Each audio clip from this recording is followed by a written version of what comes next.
We're here at Blue Spring today where Rita, a very rotund manatee, is being released into the wild after 26 years in captivity at SeaWorld.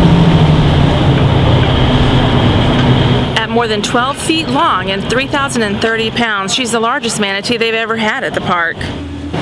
So normally we would take, we can hand carry the animals in a stretcher into the water and then release them that way. But for this big girl, we had to use a crane.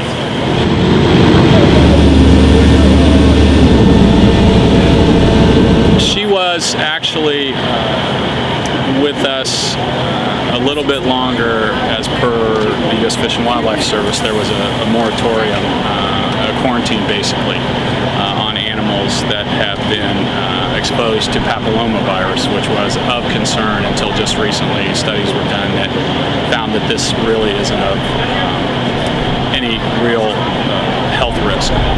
It has been found in wild manatees, and so therefore the moratorium was lifted, and she was able to, she was slated for a release.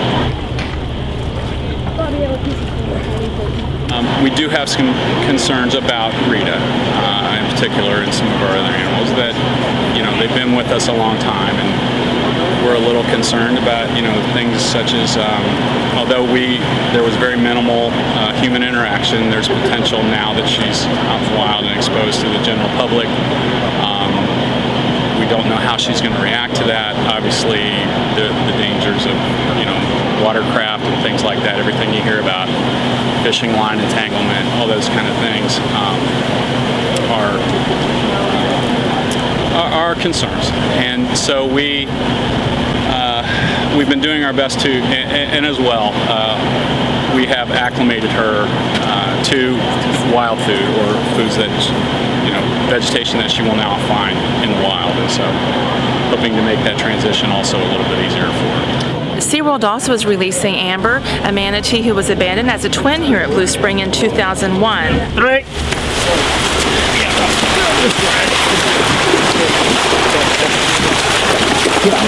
She's being released into Blue Spring here in the water where her mother is swimming today, but park rangers say she probably won't recognize her. I wouldn't think so after all these years. I don't think she would. We sort of wonder sometimes when manatees would visit one another if it was because it was mother and son, but you don't know.